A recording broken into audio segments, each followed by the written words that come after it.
Bakit? Madikit at madupit na dumit-mantsa. Kaya easy-easy ang labada. Mula noon hanggang ngayon. All you need is pride. All you need is pride. ACS.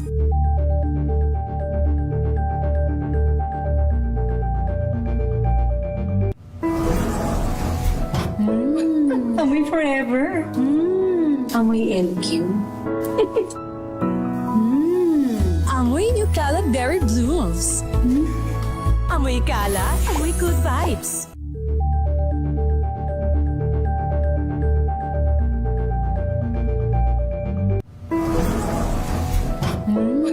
Amoy forever. Amoy LQ. Amoy New Cala Berry Blooms. Amoy kala, amoy good vibes.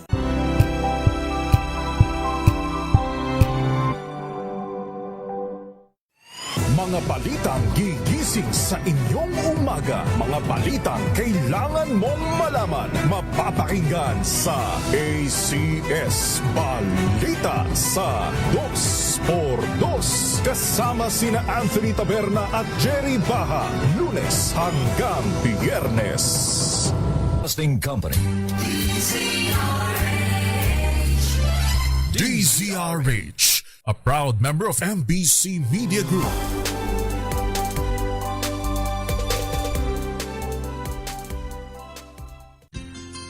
Mga karagdagang kaalaman kung paano malulunasan ng iba't ibang karamdaman. Tuloy po kayo sa programang Pangkalusugan.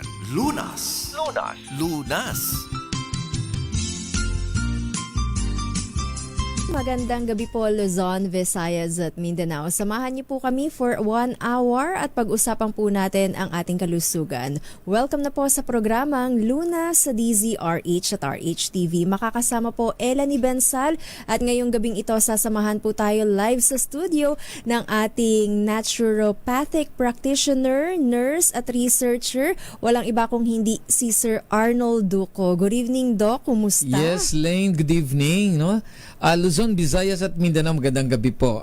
Maganda nga yung topic natin kasi tungkol sa stage of renal failure. Kasi napakadami nga yung pasyente na ganito. Pero wag kayong munang umalis kasi napakaganda ng guest natin, no? Si Lolo. He's 98 years old. Gumagamit na siya noon ng Inner Power pero last year hindi siya nakapaggamit ng Inner Power.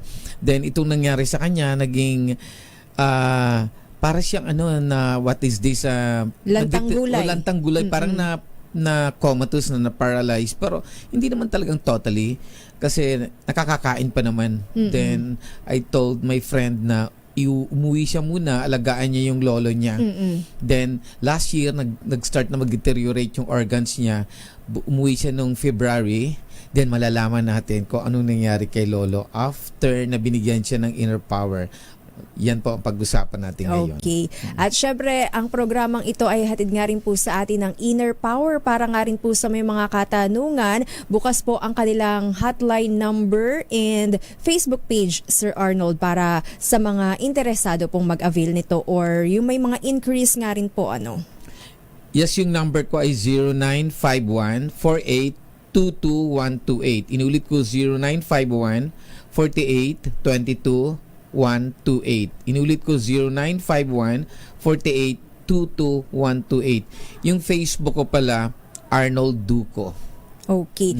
Mamaya, babalikan nga natin yung kwento ni Lolo Tiodi, kung papaano nga po siya natulungan ng Inner Power. Pero ngayon muna, Sir Arnold, pag-usapan po muna natin si KD or Chronic Kidney Disease, kidney problem. Marami na rin nga po sa ating mga kababayan nakakaranas ng problema sa kanilang kidney o sa bato. Kung titingnan nga po natin, kaliwat kanan ng mga dialysis center. So, alamin nga muna natin, Sir Arnold, ano nga po ba yung punot dulo or root cause kung bakit nga po ba nadadagdagan, patuloy na dumarami yung mga may problema sa kidney. By the way, there's an information na ang Pilipinas ay isa sa may pinakamarami na ngayong may problema sa kidney. Tulad ng America, Australia, mga Western countries. Siguro I think the lifestyle of Western countries na nakokopya natin. compare with other people na like mga Muslim countries, hindi masyado. So, by the way, itatakal natin yung 3 klase lang na na failure ng kidney, Ito yung cause ng diabetes mellitus. Tapos yung mga food na ini-intake natin, then itong tinatawag natin na nephrotic syndrome. Usually kasi itong 3 na ito ang may pinakamaraming cause ng pagkasira ng kidney. So, unahin natin ang diabetes mellitus, no? Usually na number 1 din talaga ng sisira yung mga kidney because of the diabetes mellitus. So, we have dalawa lang itatakal natin. Dalawang klase lang ng diabetes para short kasi we have mahabang oras. Yung dependent insulin diabetes mellitus and non-dependent insulin diabetes mellitus. So, usually pag dependent insulin ka, hindi masyadong nasisira ang kidney. Bihira talaga na nasisira ang kidney.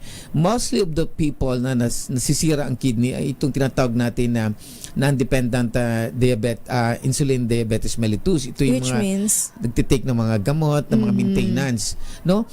Ang theory ko dito, kung bakit hindi nasisira ang mga pasyente na kidney nila sa type 1 because the patient using insulin.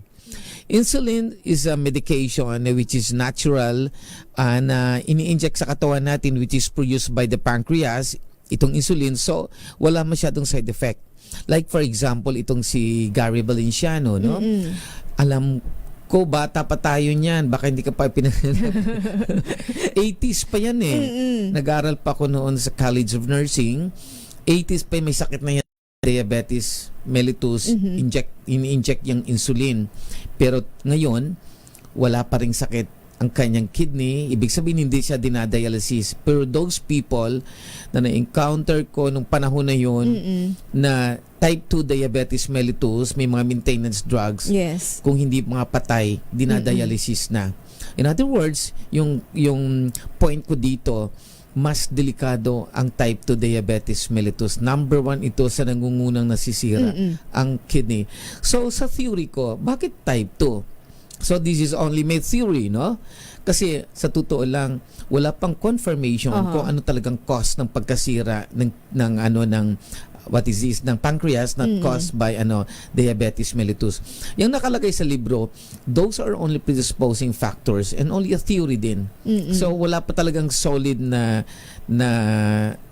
ang dahilan kung bakit nasira ang ating kidney at nasira yung ating pancreas that cause ng diabetes mellitus. Pero for me, kung bakit mas nasisira ang kidney pag nagmi-maintenance ka. Because these are the drugs. So itong drugs na ini-intake natin, be careful kasi chemicals ito. So, like for example, may mga ibang generic tulad ng metformin. It can cause lactic acidosis. It can produce acidity. Tataas po ang acid level ng katawan natin kung gagamit ka nito. At ang vitamin B nito, nagkakaroon ng destruction. So, merong pananggalang dyan ngayon. No? Doctor give sodium bicarbonate to neutralize the acid content of the body para hindi magkaroon ng lactic acidosis that cause destruction of the kidney. But for me, very questionable din itong sodium bicarbonate.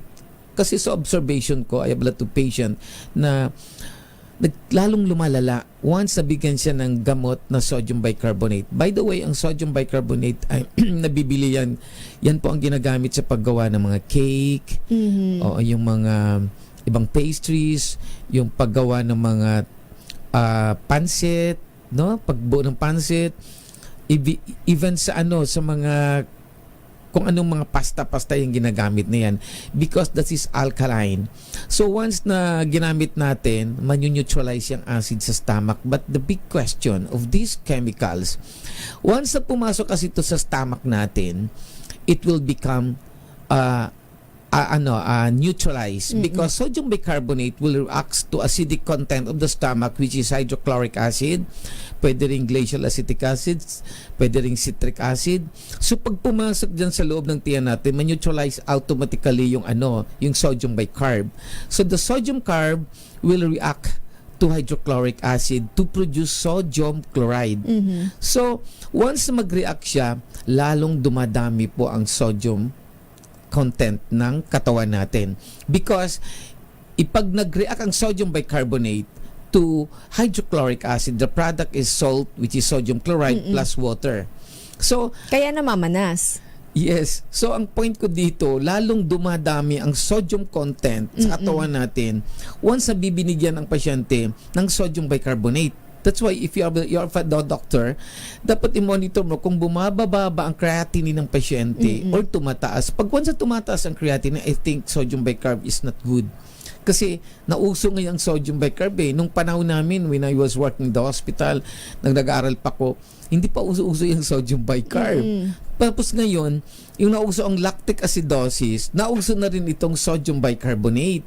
So, this is a chemistry. Ang pinag-usapan natin dito, chemistry.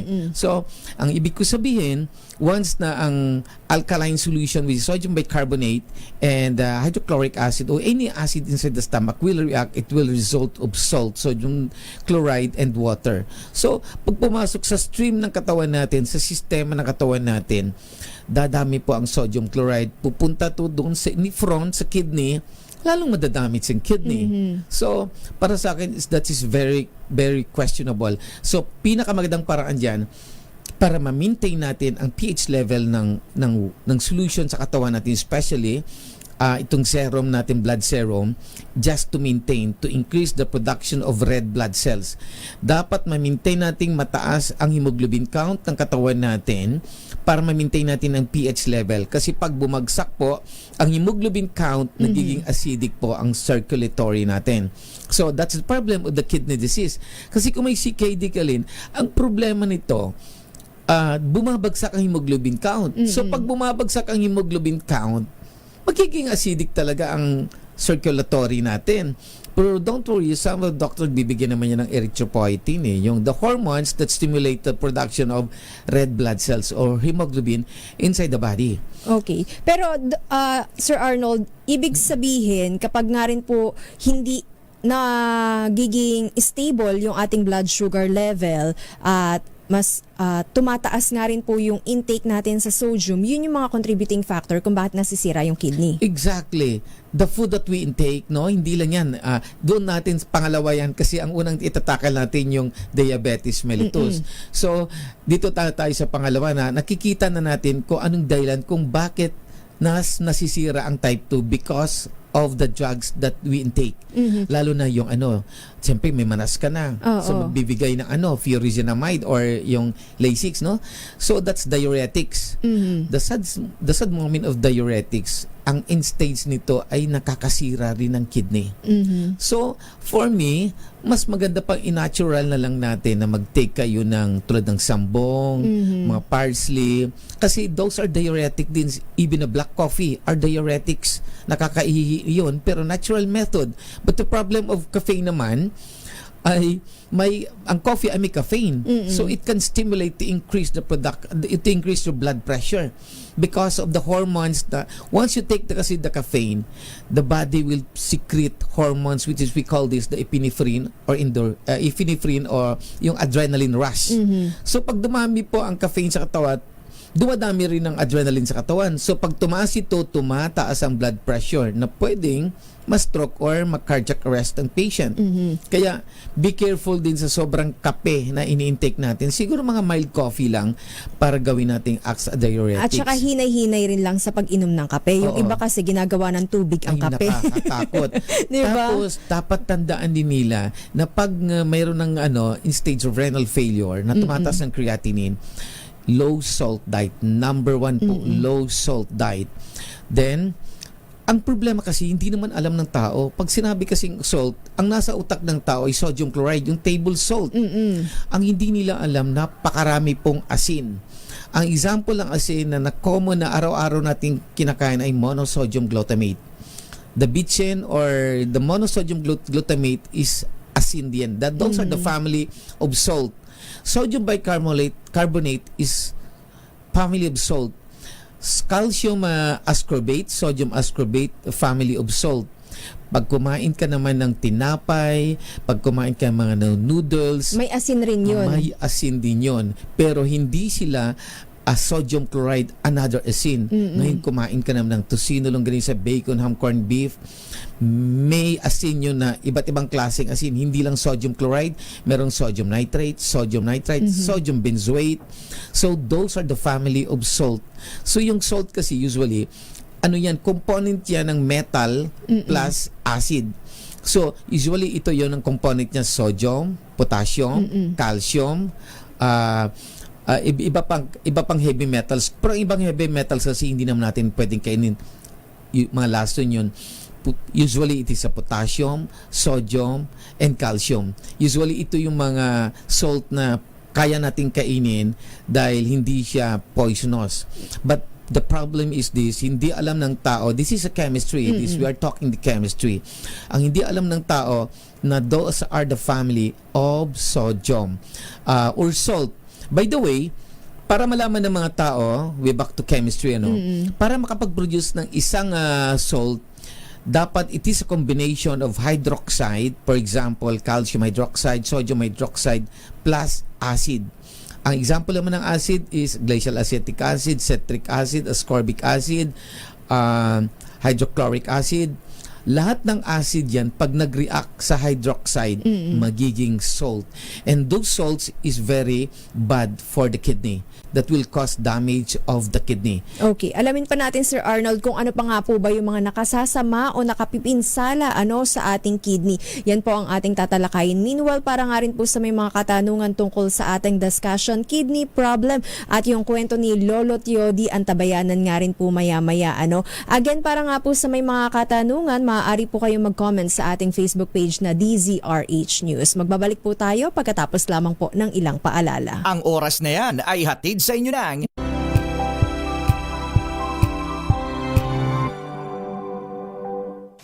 Maulan man, no worries na amoy kulob ang damit. Charm Fabcon, bangong kumakabloom, tanggal amoy kulob sa bango ng charm. Kaya gamit ko, Charm Fabcon with Bloom Fresh technology. Kills 99.9% of kulob-causing bacteria.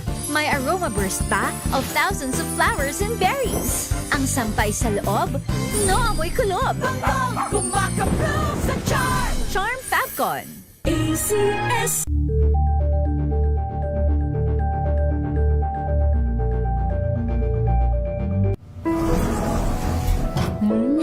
Amoy forever.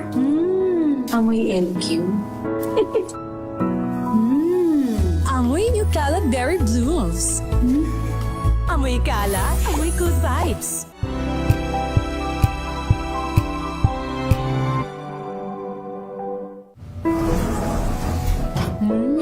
Amoy forever. Amoy LQ. Amoy New Cala Berry Blooms. Amoy Cala, amoy good vibes.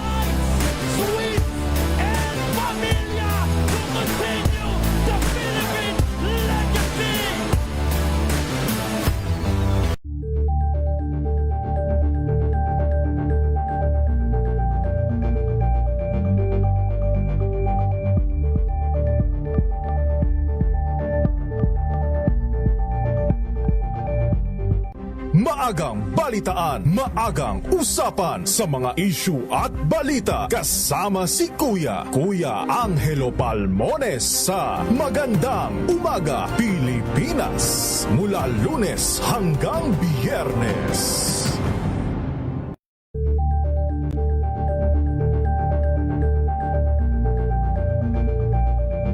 We've got you covered. From the hottest hits, exclusive interviews, kilig to the bones fan meet experience. And hataw performances of your favorite stars. Saturdays, 12 noon, dito lang sa DZRH TV.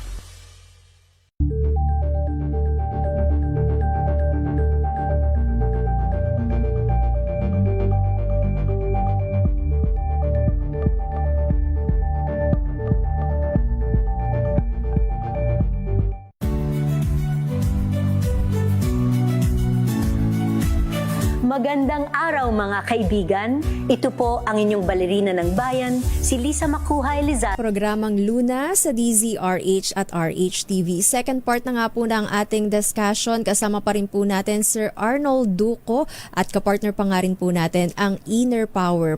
Muli para nga po sa mga interesado sa Inner Power, papaano nga po ba makaka-avail? Ibibigay po sa atin ni Sir Arnold ang kanilang hotline number and Facebook page. Yes, my number is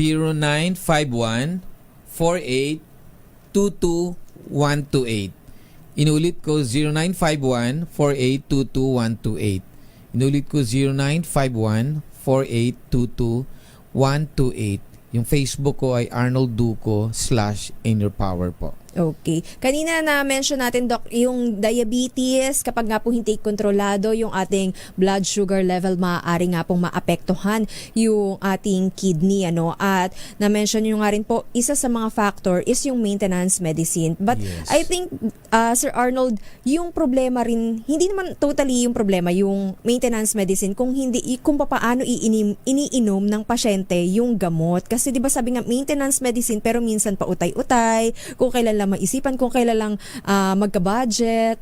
Pwede rin ganun, pero mostly is the side effect of the drugs. Kaya para sa akin, for my mas maganda siguro insulin. Mas walang side Mas effect. effective. Mas effective. Kasi nung mag-work ako sa hospital, mostly the patient na nag-insulin, wala masyadong complications. Even sa mga kilala kong mga malalaking tao, nag-insulin, wala pa rin side effect. Hindi pa rin sila na dialysis, pero yung kilala ko na mayamang tao na dialysis na ngayon. Oo. So, dito tayo kung bakit naman napakaraming pasyente na sobrang dami talaga ngayon. Mababata pa pero nasira na yung kidney nila. Magugulat ka dahil sobrang bata nila. Bakit nasisira? One of my kapitbahay, hindi naman kapitbahay kasi napadayo lang kami sa isang lugar doon. Oo.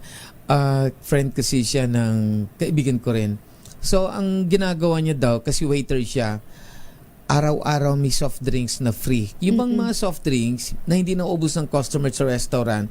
So, ang may-ari ng restaurant, sige, inumin nyo na. So, pinamimigay. Would you believe after 1 year nasira ang kidney niya at the age of 32 years old? Napakabata niya. So, talagang sad to say, meron namang ako nakilala na 27 years old, ang hilig-hilig niya kumain ng maaalat na pagkain. Kasi malapit sila sa dagat, so mahilig siya sa tuyo, daing, yung bulad, ginamos, bagoong, mga ganong klaseng pagkain. At ang hilig-hilig daw kainin kilawin. So, kilawin, ano pa ba yung sinigang daw, mahilig din siya. Paksiw, yan ang pinakamahilig niya. So, anong rationale behind? Bakit ang maaalat at mga maasim na pagkain nagkukos? Possible. Kasi possible na nakasira ng kidney. Kasi mostly of the maalat na pagkain that contains sodium chloride. And yung sodium chloride, number 1 enemy yan ng kidney.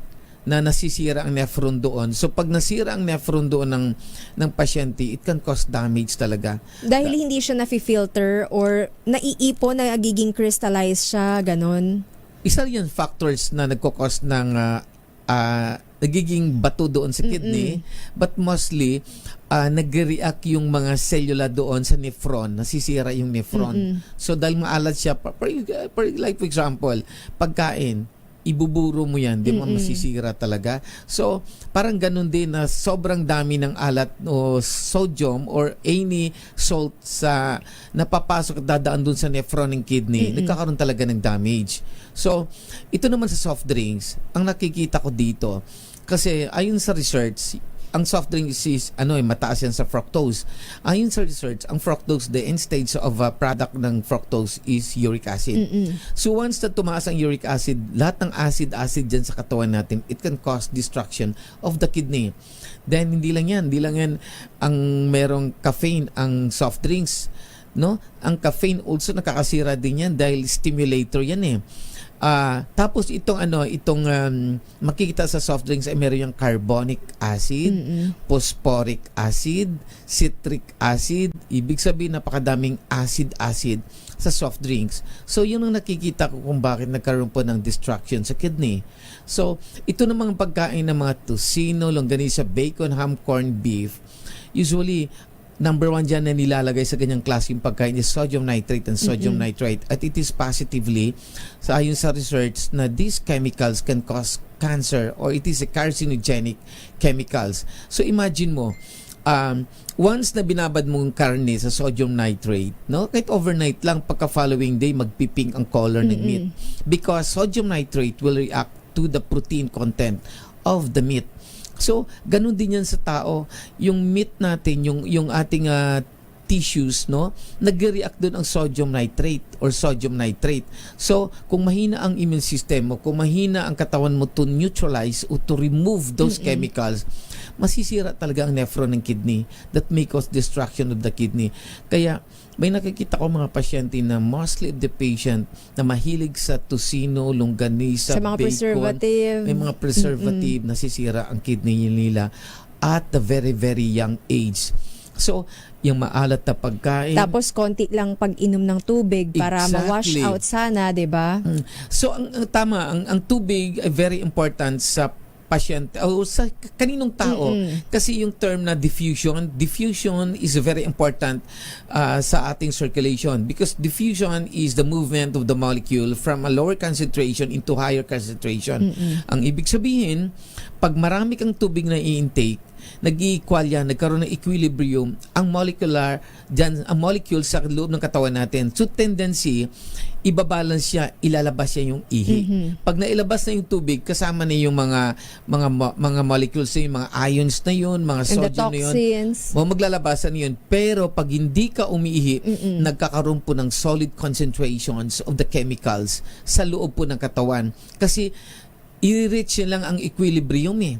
So, dapat, we have to destroy the equilibrium. So, para ma-destroy natin ang equilibrium, you have to take water. So, by means of osmotic pressure doon sa kidney natin, na ilalabas po yun, ang mga waste product, then itong mga dugo o mga kailangan pang protina na ibabalik. Yun po ang function ng kidney. Pero pag konti po ang inom natin ng tubig, napakalaking chance na magkakaroon ng destruction of the kidney. Kaya ina-advise ko sa mga tao, no, lalo na sa may mga edad-edad na pagkagising sa umaga, you have to take water kaagad.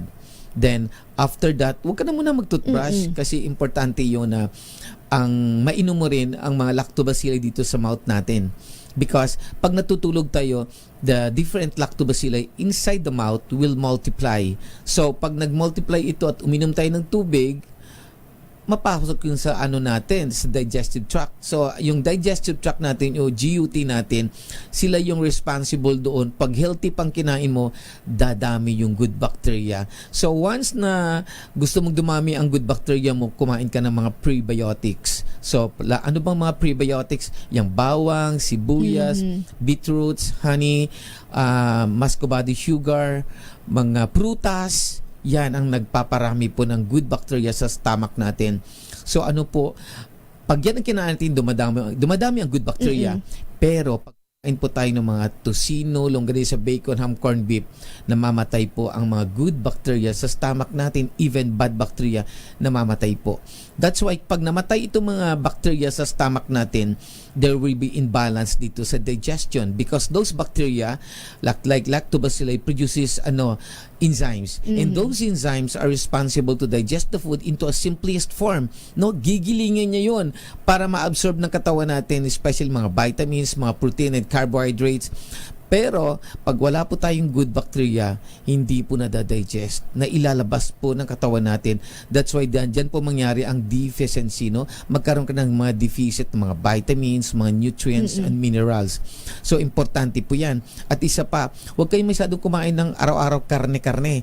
Kasi pag meat eater kayo, ang dumadami naman na bacteria dito ay yung bad bacteria like Helicobacter. So gustong pagkain ng Helicobacter ang karne, mga gatas, yan ang mga paborito nila. Pero they cannot survive sa mga prutas, sa mga root crops, hindi masyado nagsusurvive yan. Ang dumadami naman dyan, ang mga good bacteria. So, na-imagine nyo kung bakit ang mahabang buhay ng mga tao dyan sa Probinsya. province. Oo, kasi puro gulay. Yes, Nagoya, Japan. Alam nyo kung bakit? Dahil more on BG sila. Hindi ba sila masyado, lalo ng Ikaria. Ikaria is one of the longest people na nabubuhay sa mundo. Mga tatawag silang blue zone. Kasi Umaabot talaga ng 100. more than 100 pa. Alam mo, ang paborito nila, sugar beets, kamote, violet na kamote sa Japan.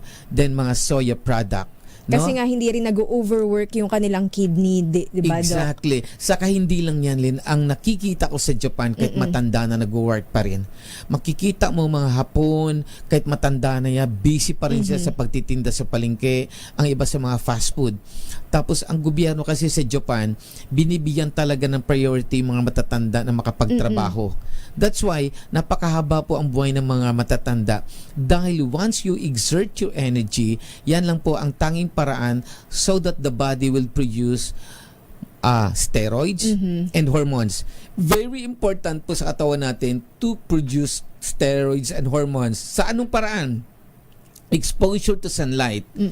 Then exercise, movement of the muscles, no, exerting energy. So pag patulog-tulog ka na, hindi po nagpo-produce ang katawan ng hormones and steroids. So Mas nangangalawang, kumbaga. Parang nangangalawang ganun.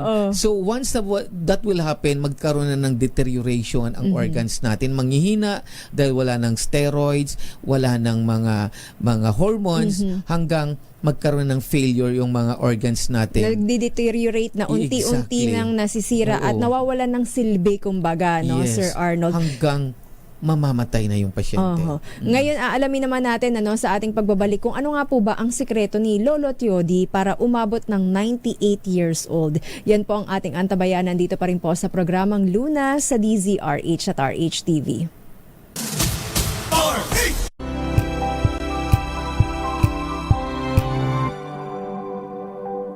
Wow, ang saya. Isang barangay na labada, puro mancha pa. Goodbye, pahinga. Mommy, isang laba lang yan sa Pride Bar Blue. May powerful stain-away enzymes na malupit sa dunit mancha. At di masakit sa kamay. Isang laba lang yan. Hello, pahinga. Hello, Pride Bar Blue. ACS. May nagbago. May arte. May budget. Akala nyo lang yon. So solid. White rose papaya, wow, white rose.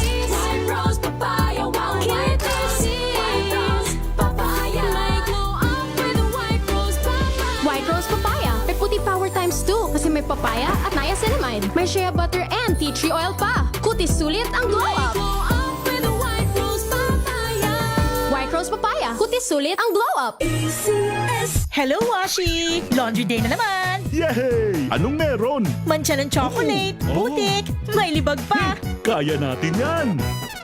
With Pride Washing Machine Detergent, may triple stain-away formula. Tanggal ang makapit, madikit, at malupit na dumit mancha. Kaya easy-easy ang labada. Mula noon hanggang ngayon! All you need is pride. All you need is pride. ACS.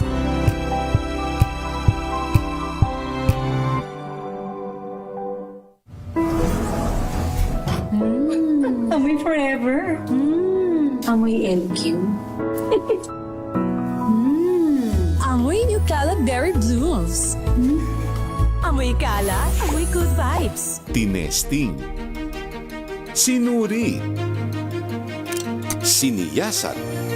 Ang resulta, Super effective ang Shield sa pagpatay ng bakterya at virus. Shield Antibacterial Soap. Believe ang mga eksperto sa Philippine Nurses Association. At si Mami. Tiwala ako sa Shield. Shield Antibacterial Soap. Napatunayang mabisa. Ang mga nurse, tiwala. ACS. Amoy forever. Amoy LQ. Amoy New Caleb Berry Blooms. Amoy kalat, amoy good vibes.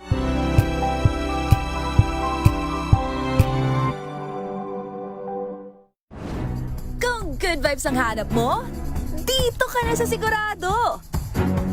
Mula sa mga istoryang nagbibigay ng inspirasyon hanggang sa mga kwentong may dalang solusyon. Mga balitang pampagaan ng pakiramdam at pampaganda ng araw. Hindi lang ba sa good news, kundi the better news. Mula Lunes hanggang Biyernes, 1:00 ng tanghali sa DZRH TV.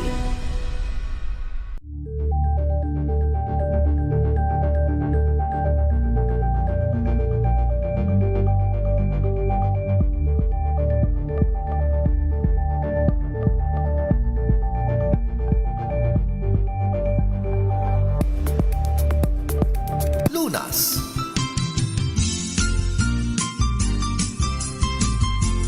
Nagbabalik po third part ng ating discussion dito pa rin po sa programang Luna sa DZRH at RHTV. Kasama pa rin po natin Sir Arnold Duco at syempre kapartner pa nga rin po natin ang Inner Power. Ngayon naman kasama po natin sa linya si Rebin Flores, ang apo ni Lolo Tiodi. Alamin nga rin po natin kung ano nga po bang sekreto ni Lolo Tiodi kung bakit po nasa 98 years old, Yes. umabot na, So, good evening po, Si Sir Rebin muna ang interview natin. Sir Rebin, good evening. Welcome to the program. Magandang gabi po. Yes, magandang gabi po. Sir Rebin, kumusta po kayo at kumusta naman po ngayon si Lolo Tiodi? Okay naman po. Ngayon po, tuloy-tuloy ang kanyang pagpapagaling at paggagamot. Pagpapagaling at pagpapagamot, ano pong karamdaman ni Lolo Tiodi? Very weak lang siya. Katandaan po. Katandaan. Tuloy po ang kanyang pagpapalakas. Oo. So, anong sikreto ni Lolo Tiodi para umabot ng 98 years old? Matagal na po siyang kumakain ng Inner Power. At lagi po siyang nagpapaaraw sa umaga. Kumakain po ng masustansyang pagkain, gulay, isda. So, si Lolo Tiodi ay nasa katabi niyo po ngayon, So, ngayon po ay bedridden dahil matanda na nga rin po, Pero, before that, ano pong lifestyle mayroon si Lolo Tiodi? Sa umaga, lagi siya nagpapaaraw. Kumikil, na naglinis-linis ng na hindi mamantika, masustansyang pagkain. Basta mga organic na pagkain. Okay. Laging gulay-gulay, ganun yung araw-araw niya kinakain. Medyo mahina na nga rin yung pandinig ni Lolo Tiodi, kaya ikaw na lang po yung aming kinausap, Opo. So, pag-take ng Inner Power, kailan niya po na-discover ito or sabihin natin, kailan po siya nagsimula mag-take ng Inner Power? Last year pa po, sa nakaraang taon pa po, 2024. Saka before 1024, di ba, natin nabigyan? Yung previous? Opo. Tapos, nag-stop kami na mabigyan siya last year. Doon na nagkaroon ng deteriorate. Kwento mo nga din yung nanghina na siya? Nung hindi na nabigyan? Nanghina po siya nung December na hindi po masyadong na-sustain yung Inner Power. Nanghina po siya nung nakaraang taon, December hanggang January. Tapos nung napadala na po ulit siya nitong February, tuloy-tuloy na po yung paglakas niya. Hindi pala natin natanong kung nasaan si Lolo Tiodi ngayon, or nandito po sa tabi ko. Saang lugar po kayo ngayon naroon? Sa lugar po, sa Bicol region po, Santa Elena, Camarines Norte. Nasa Bicol region. So, talagang malayo kayo sa mga polusyon. May bisyo? Wala naman bisyo si Lolo Tiodi? Wala po. Kaya talagang umabot ng 98 years old. Pero yun nga kailangan natin ipagpatuloy yung healthy lifestyle kasi ang goal nga rin po ni Sir Arnold para kay Lolo't Yodi umabot ng 100 years old. Opo. By the way, itong si Reden, may sakit din na may pasa-pasa yung katawan niya. Reden, ipakikwento mo nga, Raven? Nagkaroon po ako ng patya sa balat, yung PTK po nitong nakaraang taon. Na nakaramdam din po ako ng pagkahilo, pagkasakit ng ulo. Pag naglalakad po ako sa publikong lugar, nagkakaramdam po ako ng parang magkukulaps po ako. Pero sa tulong po ng inner power, ito po ay nalunasan at nawala po. Okay. So, tuloy po nawawala sa aking karamdaman, sa aking pangangatawan. Actually, those are the signs of thrombocytopenia purpura. Usually, bumabagsak ang platelet count ng kaya pasyente. nagkakaroon pasa-pasa. Nagkaroon siya ng pasa-pasa. Nagkaroon ng bleeding inside the body. So, actually, those are the autoimmune system problem and there's no cure for that. Wala pang gamot na na-invento.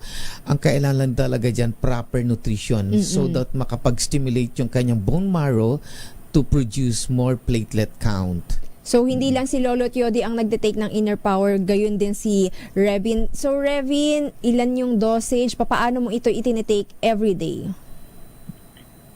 Ginawa ko na po siyang 3 para mas maging okay po 3 yung times a day. kalusugan. Yung improvement, paano mo nakita yung mga development or yung changes sa katawan mo? Hindi na po kagaya ng dati na ganun pa rin po. Hindi na po ako nakakaramdam ng pagkahilo, pagsakit ng ulo. Yung parang pagkukulaps po ako, hindi ko na po siya nararamdaman ngayon so far. And yung parang pasa-pasa na wala na? Opo, wala na ho siya sa balat ko. Hindi na po siya tumutubo ng ilang buwan. By the way, Lynn, Raven, baka next episode, ikukwento ko lahat ang mga sikreto ni Lolo, bakit umabot siya ng mahabang buhay, kung ano mga nutrisyon na kinakain niya, at kung bakit, why and why. Yes. So, isang clue yan, wala siyang maintenance drugs. Walang maintenance medicine. Mapa-high blood, diabetes. Lahat po clear yan. ang record.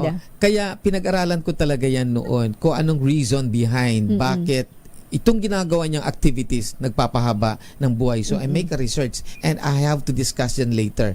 So by the way, kung sinong gusto makakita ng picture ni Lolo o mga video niya, clips, nandito sa akin, forward lang. Tapos sana ibibigay ni Raven dyan ang telephone number niya kung sino, kasi ako tumutulong din sa family kung sino po sana ang maluwag ang kalooban nila na they want to help Lolo, kasi sabi ko, ba't hindi kayo pumunta sa DSWD?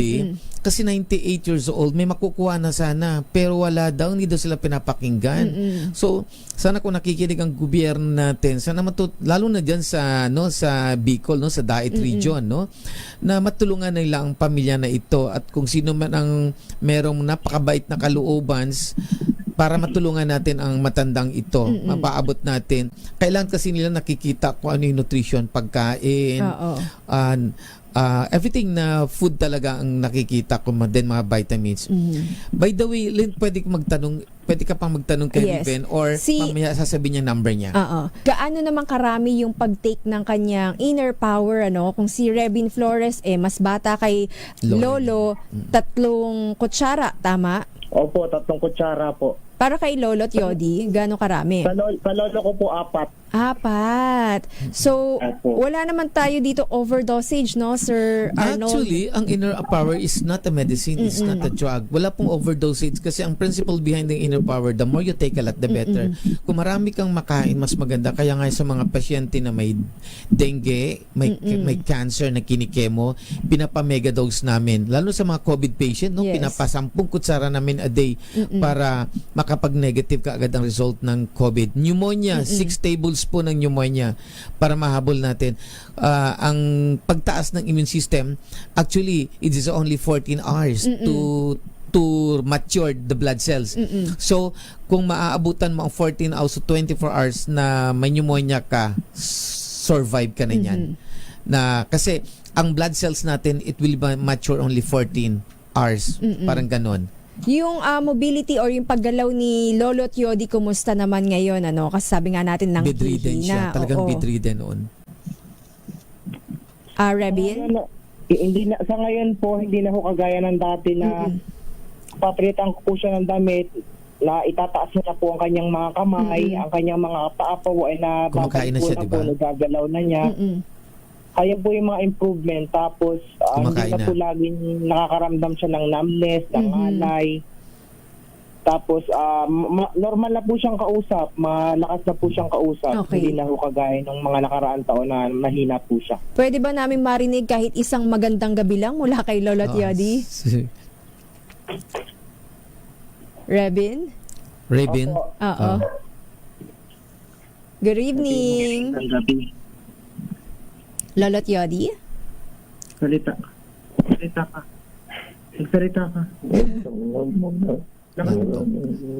Baka natutulog pa. Magandang gabi. Magandang gabi. Lakas. Magandang gabi po. Sa inyo. Magandang gabi po. Sabi mo. Bingi kasi siya. Kailan sigawan mo pa. Yun ang sabi niya. Huwag na natin sigawan. Magandang gabi po muli, Lolo Tiodi and Sir Rebin. Ipagpatuloy nga rin naman po natin ang healthy lifestyle, para nga po mapanatili nating maganda yung ating kalusugan. At syempre, umabot pa talaga sa 100 si Lolo Tiodi. Yes, Raven, Sir Arnold. Pwedeng paki-air mo yung telephone number mo? Baka may mga mababait na gustong tumulong kay Lolo. Telephone number mo. Cellphone number. Sasabihin ko po. Oo, bagitin mo. Baka may Ito po yung number ko, 0956-155-1994. Ulitin mo isa pa. 0956-155-1994. Yes, kasi baka merong makapagbigay ng awa sa family.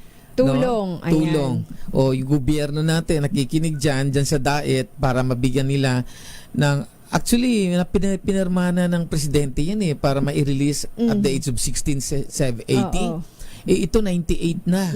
Dapat mabigyan na ito ng ng parang financial assistance. Oo. Yung incentive natin para sa mga elderly. Anyway, maraming salamat Rebin Flores sa pag-share nga po ng inyong story ni Lolo Tiodi. And ingat always. So alam mo, Lane, dito sa conclusion ko, I don't believe, kasi nung kabataan ko, once na magkaroon ng deterioration ng mga organs na matatanda, sign niya na mamamatay na siya lang. Nung bata ako, sabi, nanghihina na si lola nyo, mamamatay na yan. Nanghihina na si lolo mo, mamamatay. Hintay na lang mamamatay.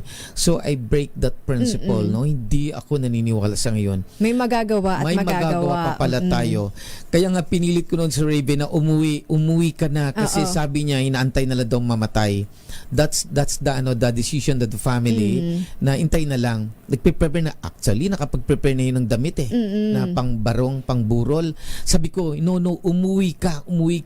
Para mabigyan ng assistance din. Mabigyan ng assistance din, i-manage natin kasi I want to break the principle na pag matanda na ng mga 80 plus at nanghihina yan, tuloy-tuloy na yung mamamatay.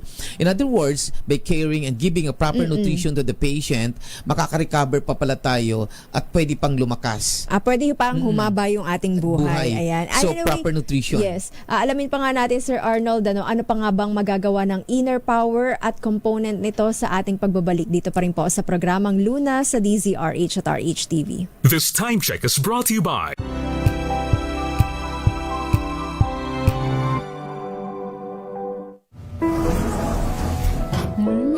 Amoy forever. Amoy LQ. Amoy New Caleb Berry Blooms. Amoy kala, amoy good vibes.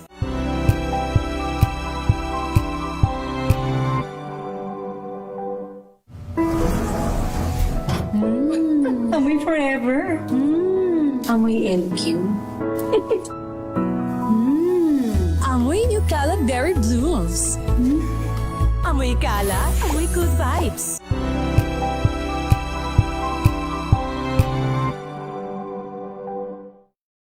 Umaasa ba sa maraming bagay? Kami na ang bahala dyan. Aalamin, tutuklasin at bibigyang linaw namin ang mga katanungang bumabagabag sa inyong isipan. Sa programa kung saan ang bawat sagot ay galing lamang sa mga eksperto. Ang Expert's Opinion, tuwing linggo 3:00 ng hapon, dito lang sa DZRH TV.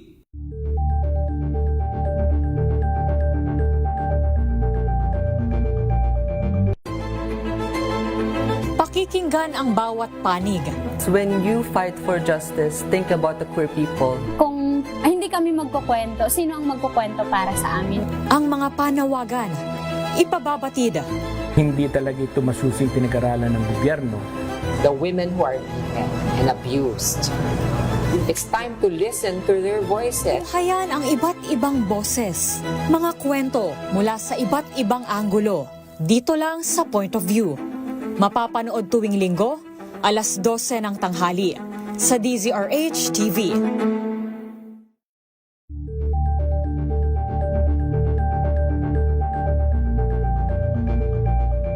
Tambalang Anthony Taberna at Jerry Baha ang gigising sa inyong umaga dahil lalatay ang humahagupit na diskusyon at komentaryo Lunes hanggang Biyernes sa 2x2.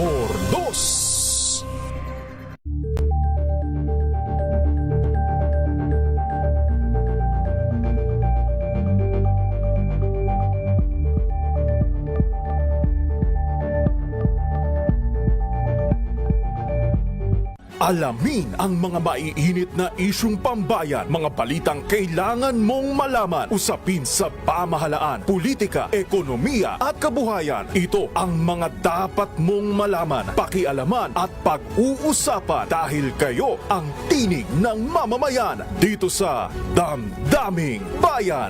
Live sa DZRH Radio, DZRH TV at DZRH Digital. Kasama sina Lakay, Deo Macalma at Elaine Apit. Araw-araw, Lunes hanggang Biyernes. Damdaming Bayan.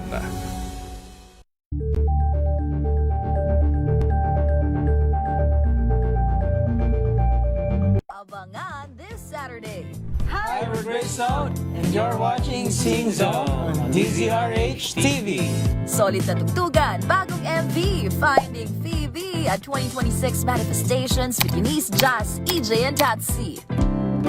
Uwi akong nakangiti, alam kong may sasalubong sa akin at makikinig, makwentong sa iba, di ko masabi. 12:00 ng tanghali, dito lang sa DZRH TV.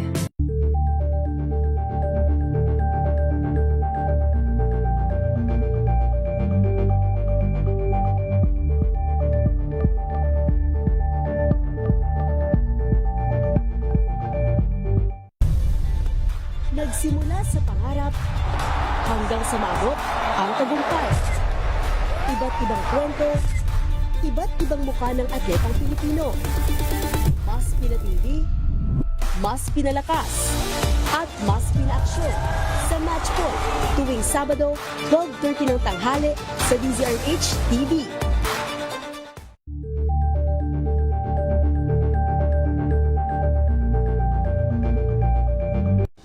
Ng naitalang 17 individual na ang kanilang naaresto.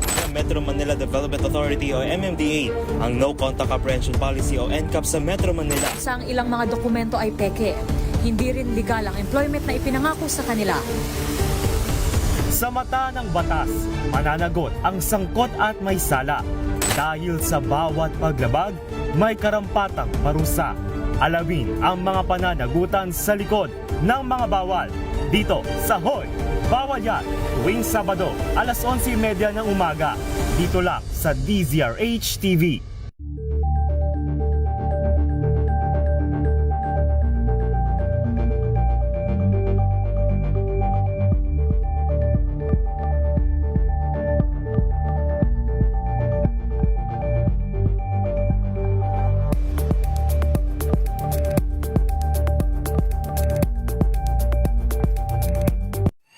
Mga balitang gigising Gising sa inyong umaga, mga balitang kailangan mong malaman. Mapapakinggan sa ACS Balita sa 2. Ang kaalaman kung paano maiiwasan at malulunasan ng iba't ibang karamdaman, atin ang pakinggan ng programang Pangkalusugan, Lunas. Nagbabalik po last part ang ating discussion dito pa rin po sa programang Luna sa DZRH at RHTV. Kasama pa rin po natin Sir Arnold Duco at alamin nga rin po natin yung last reason kung bakit nga po ba nasisira yung ating kidney. So, we tackle na tatlong main ng pagkasira ng kidney, diabetes mellitus, mga pagkain na ikinakain natin, mga nakakasira din ng kidney. Then itong nephrotic syndrome, no? Actually, itong nephrotic syndrome, nag-viral ako nito Kasi may pasyente dito na nakita ko sa KIMGS na sabi niya 2 years na siyang ginagamot but nothing happened.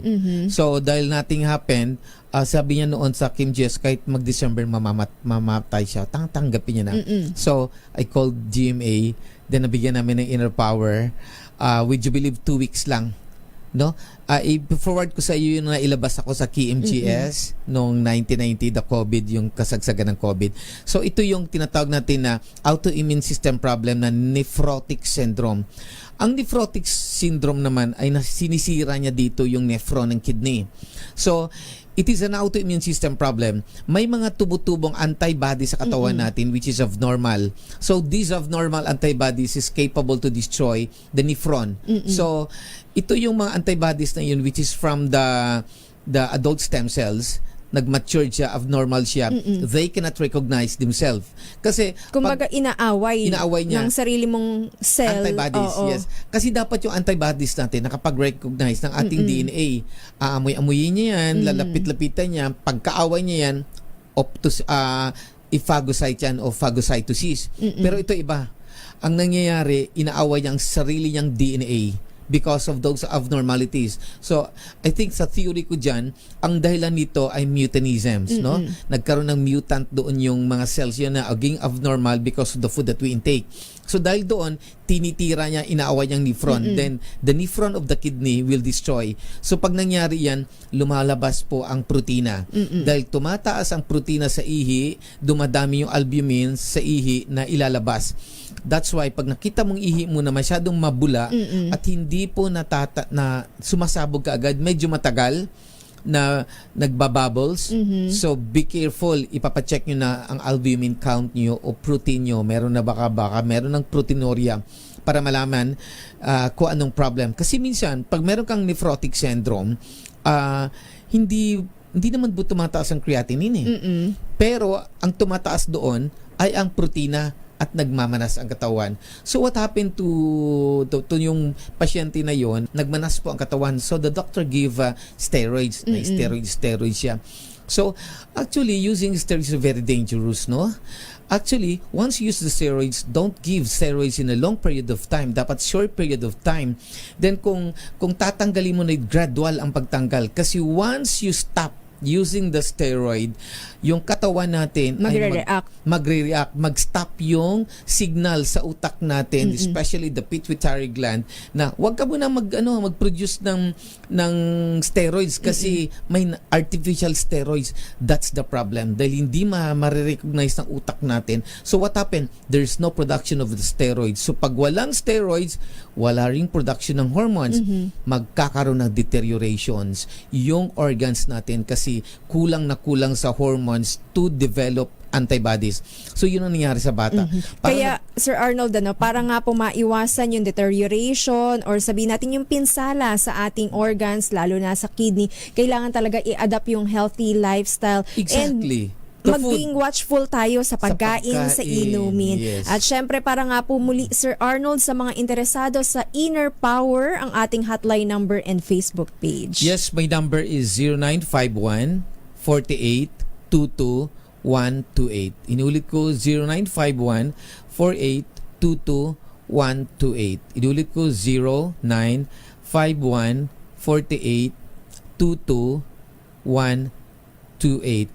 Binabati ko dyan, nakikinig Ngayon dyan yung auntie ko, no? Si Auntie Mrs. Roquero ng Pigkawayan. Dyan binabati ko. Auntie Nympha Roquero ng Pigkawayan. Sa Kabidawi yung FB ko pala is Arnold Duco /Inner Power. Arnold Duco /Inner Power. Just PM me. Dahil pwede ko i-forward yung mga video ni Lolo nung bedridden siya na akala ng family mamamatay na siya. Then, please i-share natin para makita ng gobyerno natin kung paano matulungan itong matanda na ito na 98 years old but still intact yung utak niya. Very witty pa siya. Talagang kinakantahan pa ako niya. May record ako dito kumakanta siya nung panahon ng gyera. Okay, alamin natin. Panoorin natin yan sa susunod nating episode. Anyway, maraming salamat Sir Arnold and God bless. Maraming salamat nga rin po muli Luzon, Visayas at Mindanao. Yan po ang kabuuan ng ating discussion ngayong gabing ito. Nakasama nyo nga rin po Eleni Bensal, bumabati ng magandang gabi. Mga kalunas, tandaan, bawat karamdaman ay kayang lunasan. At para madagdagan pa ang kaalaman, manatili pa ring nakikinig dahil ang Lunas may extension na sa ilang saglit. Lunas Extension. Number 1